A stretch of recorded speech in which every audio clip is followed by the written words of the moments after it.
Imagine you're a thoughtful, decent person. Kind, reasonable. The kind of person who would never push past someone who fell. Never scream abuse at a stranger. Never join in hurting someone weaker. That's you, alone. Now drop yourself into the middle of a crowd of hundreds, all moving as one body, all feeling the same thing at the same time, all swept up in a single surge of emotion. And ask yourself, honestly, how long before you do something the decent you would never do? The uncomfortable answer, the one history keeps proving over and over, is not very long at all. Ordinary, gentle, intelligent people, people exactly like you, have done things in crowds that they could never have imagined doing alone. Cheered cruelty, joined a pile-on, trampled the fallen, screamed at strangers, done real harm, and then woken up the next day genuinely unable to recognize the person who did it. This is one of the most consistent and disturbing patterns in all of human history. Look at almost any episode of collective horror. The riots, the mob violence, the moments when a community turned on its own. And you will find, again and again, that the people involved were not a special population of villains. They were teachers, neighbors, parents, regular members of society who afterwards struggled to explain what came over them. How could a normal person do that, became the question, and the answer was always sitting right there in the word crowd. The horror wasn't that monsters did monstrous things. The horror was that ordinary people did them, swept up in a force that temporarily made them into something they weren't. And that is far more frightening than the monster story. Because if it takes a monster, you're safe. But if it only takes a crowd, then no one is. This is the psychology of the crowd. The strange, ancient, slightly terrifying way that being part of a mass of people can dissolve the individual you, with all your morals and judgment, and replace it with something else entirely. And here's the part that should unsettle you most. The people who do these things are usually not monsters. They're not secretly evil, finally showing their true colors. They're regular people, like you, who got placed in a specific set of conditions that quietly switched off the very thing that normally keeps them good. By the end of this, you're going to understand exactly what those conditions are and how they work. How a crowd loosens the brakes on a person's behavior, one mechanism at a time. And here's the part that matters most, the part that could actually protect you someday. Why the people who manage to resist the pull of a mob all do the same one thing, and how you can do it too. So let's follow one ordinary person into a crowd and watch what happens to them, step by step. Call them you, because it could be. You arrive as yourself, a single individual, fully aware of who you are, carrying your whole identity, your values, your sense of yourself as a specific person with a name and a reputation and a conscience. And then the crowd begins to take you. The first thing that happens is something psychologists call deindividuation, the loss of your individual self inside the mass. As you press into the crowd, surrounded on all sides by people, moving as they move, you begin to stop feeling like a separate I and start feeling like part of a single we. Your individual identity, the thing that's been front and center your whole life, quietly fades into the background. You're no longer entirely a person. You're becoming a piece of a much larger thing. And the moment that happens, something crucial switches off. Because the individual you, the one with the moral brakes, is held in place, more than you'd ever like to admit, by accountability. By the sense that you are a specific person who can be seen, identified, judged, and held responsible for what you do. Out in normal life, that accountability is always on. You behave, in large part, because you are you, and people know it's you, and you'll have to live with being the person who did the thing. But in a crowd, you become anonymous. One face in a sea of faces.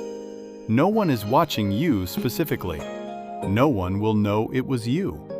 And as that sense of being a singled-out, accountable individual dissolves, so do the brakes it was holding in place.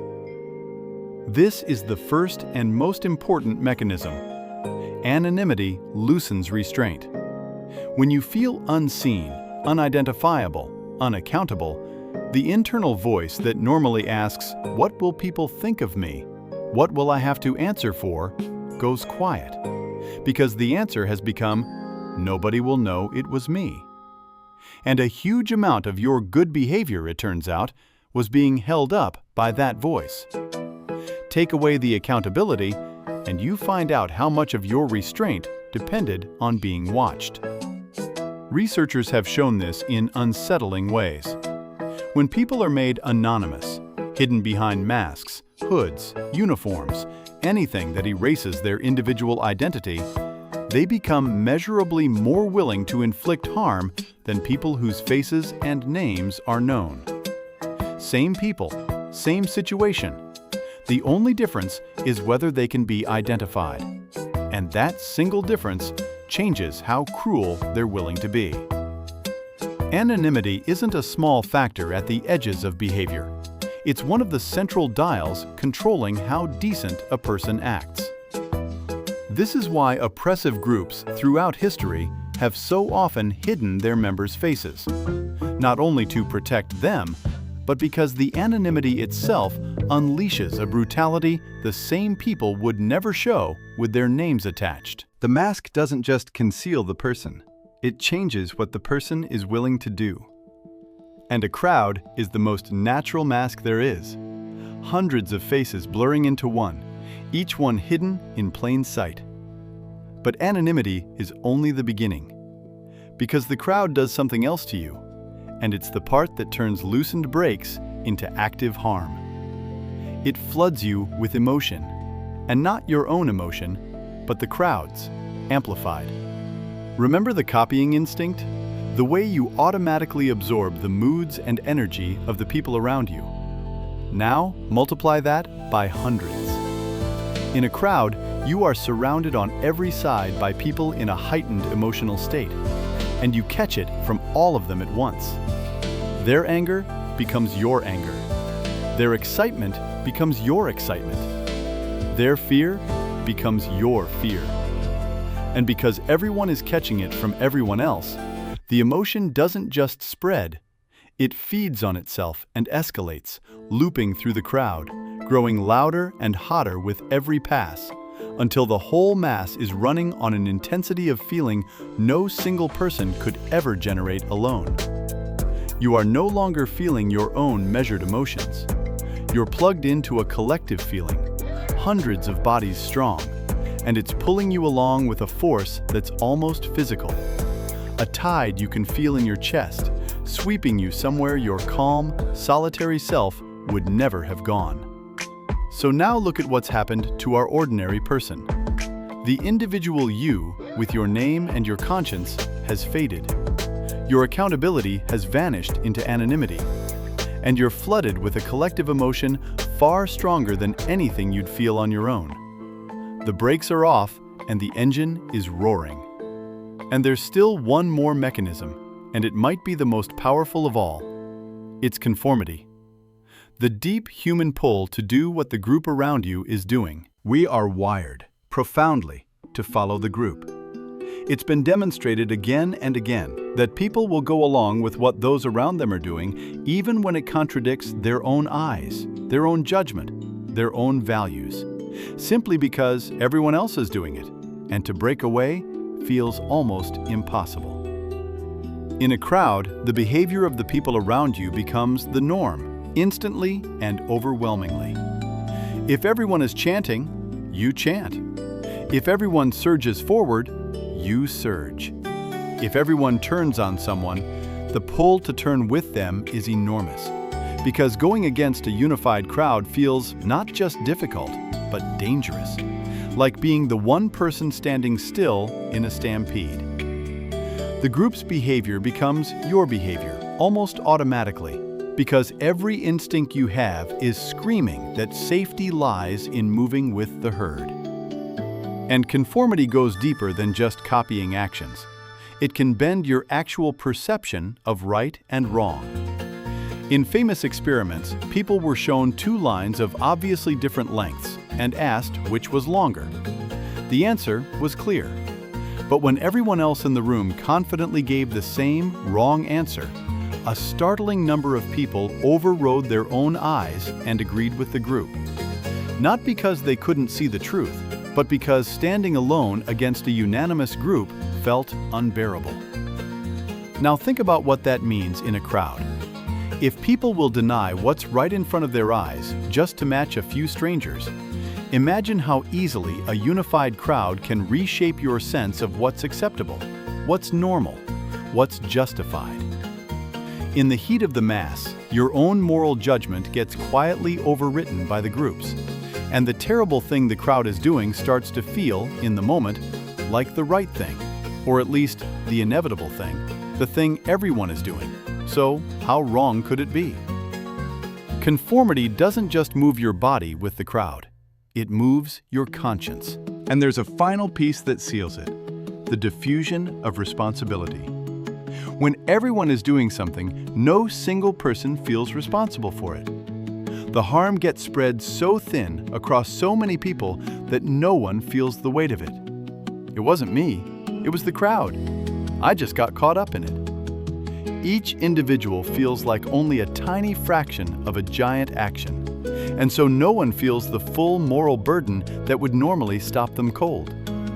Responsibility, divided among hundreds, shrinks to almost nothing in each person, and almost nothing is not enough to hold anyone back. The math is quietly monstrous. A terrible act that not one person would commit alone gets committed by everyone together, because the guilt that would have stopped any single one of them got split into fragments too small to feel. Put it all together, and you have the complete machinery of the mob. The individual self dissolved. Accountability erased by anonymity. Emotion amplified to a roar by contagion. Behavior dictated by conformity. And responsibility diffused into nothing.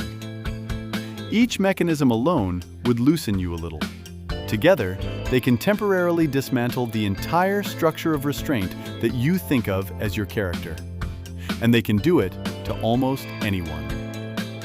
Let me show you how this reaches into ordinary life, because you don't need a riot to feel it. Take the sports crowd or the concert. The surge of feeling when thousands of people roar at once, the way you find yourself screaming, swept up, doing things you'd never do in a quiet room. Mostly, it's joyous. The collective euphoria is one of the best feelings humans can have. But you've felt how easily it can tip, how a crowd can turn ugly in an instant, how the same force that lifts you into shared joy can just as quickly pull you into shared aggression. The machinery is the same. It's neutral. It just amplifies whatever it's pointed at. And a crowd can be pointed at almost anything in a heartbeat. Take the online mob, the pylon. This is the modern crowd, and it's arguably more dangerous because it has more anonymity, more emotional contagion, and even less accountability than a physical one. Behind a screen, de-individuation is nearly total. You're a username, faceless, unaccountable, surrounded by thousands of others all feeling the same outrage. And so ordinary, decent people who would never walk up to a stranger and scream abuse will join a digital crowd tearing that same stranger apart, piling on, each one adding their small cruelty to a mountain of it, each one feeling like just a single voice among thousands, none of them feeling responsible for the devastation they're collectively causing. The online pile-on is the mob perfected, all of the dissolution of self with none of the friction of having to be physically present for what you're doing. Take the workplace, where it's quieter but real, the way a group can collectively go along with a bad decision or stay silent about something wrong because everyone else is going along and the pull to conform overrides each individual's private misgivings. Groupthink is the crowd in a meeting room where the desire to move with the group quietly silences the voice that knows better. Every one of these is the same machinery, scaled and shaped differently. the self dissolves, the brakes loosen, the group takes over. And it's important to say clearly, this machinery is not the enemy, and crowds are not the problem. The exact same forces that can produce a mob also produce some of the most profound and beautiful experiences a human can have. The dissolving of the individual self into something larger is the feeling at the heart of a roaring stadium, a packed concert, a congregation singing together, a movement marching for something just. That loss of the separate I, that merging into a we, can flood you with a joy and a sense of belonging so intense it brings people to tears. Crowds have toppled tyrannies. They've carried people to acts of collective courage that no individual could have managed alone.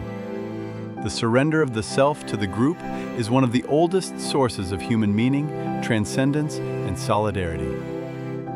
The machinery isn't evil, it's powerful. And like anything powerful, it can build or it can destroy, depending entirely on what it's aimed at. So this is not a warning to avoid crowds, or to fear belonging, or to never let yourself be swept up in something shared. It's a warning to understand what's happening to you when you are, so that you can tell the difference between being lifted by a crowd towards something good and being dragged by one towards something you'll regret. Same force, opposite outcomes. The whole question is whether you keep enough of yourself to know which one is happening. Which brings us to the twist. And it's a hard one, but it matters. When a good person does something terrible in a crowd, our instinct is to reach for one of two explanations. Either they were secretly bad all along and the crowd just revealed their true self, or they were innocent, brainwashed, not responsible at all.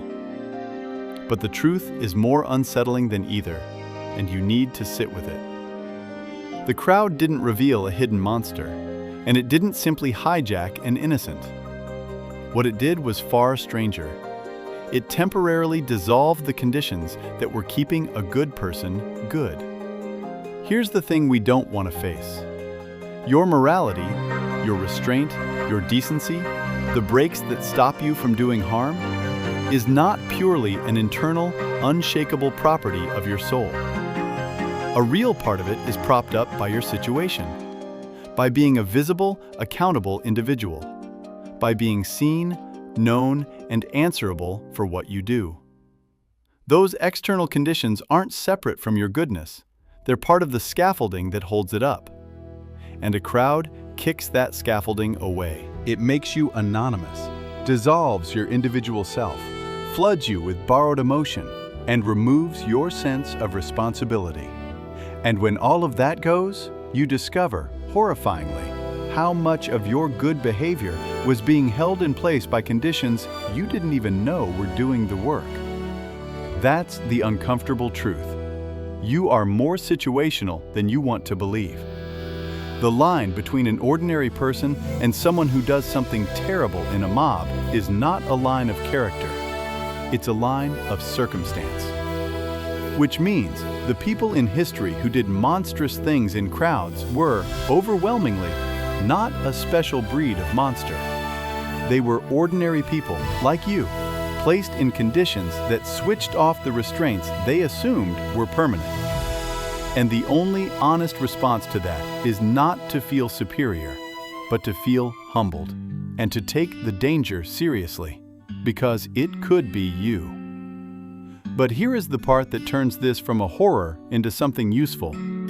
If the crowd works by dissolving your individual self, your accountability, your sense of being a specific, responsible you, then the way to resist it is exactly the opposite. Hold on to yourself. Stay an individual. This is the one thing every person who has ever resisted a mob has in common. In the moment the crowd tries to dissolve them, they refuse to dissolve. They hold on to who they are. They keep their name, their conscience, their sense of personal responsibility present and active, even in the middle of the mass. They keep asking the individual question, what am I doing? Would I do this alone? Am I okay with being the person who did this? When everyone around them has stopped asking it. Staying a self, while the crowd tries to turn you into a fragment of itself, is the entire act of resistance. The people who don't get swept away are the ones who never let go of their I.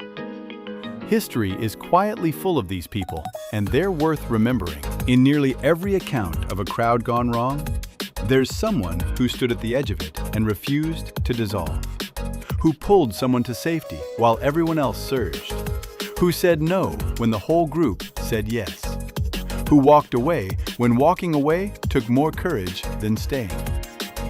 They weren't superhuman. They weren't immune to the pull. They felt it just as strongly as everyone else. The one thing they did differently was hold on to the sense that they were still a specific person, with a name and a conscience, responsible for their own actions, even as the crowd screamed at them to let go of all of it. That's not a rare gift you either have or don't. It's a thing you can practice and decide to do in the moment it counts. The capacity to remain yourself in a crowd is available to anyone who knows to reach for it. So what do you actually do with this, practically? The first thing is simply to know the machinery, because awareness is itself a break. The moment you can feel it happening, the I turning into a we, the emotion surging beyond your own, the sense of accountability slipping away, you can name it. This is the crowd taking me. And naming it pulls a little of your individual self back online, because noticing what's happening to you is itself an act of being a conscious individual rather than a piece of a mass. The second thing is to keep asking the individual question, especially when the crowd has stopped. Would I do this alone? Would I be okay if everyone could see it was me specifically doing this? Am I willing to own this as my own action, with my own name on it? That question is the antidote to anonymity and diffused responsibility both, because it reattaches your behavior to you. A crowd loses its grip the instant its members start treating their actions as personally theirs again. The third thing is to be especially vigilant online, where the pull is strongest and the dissolution is easiest. Before you add your voice to a digital pylon, stop and make yourself an individual again. Picture the actual human being on the other end. Ask whether you'd say this to their face, as yourself, with your name attached. The online mob feels consequence-free precisely because it strips away your sense of being a real person, doing a real thing to another real person. Putting that sense back is how you step out of the crowd. And sometimes the most powerful move is the simplest and the hardest, to physically step back. To remove yourself from the center of the surge, where the contagion is strongest, and get to the edge, where you can feel yourself becoming yourself again. You don't have to win an argument with a mob. You just have to refuse to be absorbed by it. And the first step is often, literally, a step backward. Because here is the truth underneath all of it. The crowd is not evil, and it is not good. It is a machine for amplifying and dissolving, and it will do to almost anyone what it does. The comforting story that monstrous things are done only by monstrous people is false. And the falseness is dangerous because it lets us believe it could never be us. It could. The only real protection is to know how the machinery works, to take seriously how situational our goodness really is, and to practice deliberately the one thing that resists it: staying a self. Keeping your name, your conscience, and your sense of being a single accountable person, present and awake, even when the crowd is roaring all around you and begging you to disappear into it. Your individuality is not just who you are. In a crowd, it's the last thing standing between you and what you'd never do alone. And there's a strange dignity in carrying that knowledge. Most people go through life believing their goodness is a fixed, permanent fact about them. And that belief is exactly what leaves them defenseless, because they never see the crowd coming until it's already taken them. To know how situational your morality really is, to know that you too could be swept away, is not a weakness. It's the beginning of real strength. The person who knows they're vulnerable to the crowd is the one most able to resist it, because they're watching for it, prepared for it, ready to hold on to themselves the moment they feel the pull. Humility about your own susceptibility is the armor. The people most likely to do something terrible in a mob are the ones absolutely certain they never could. Now here's something to carry into the next one. We've seen how a crowd can make people act, can sweep them into doing things together that none would do alone. But a crowd does something else just as strange and in its own way just as troubling.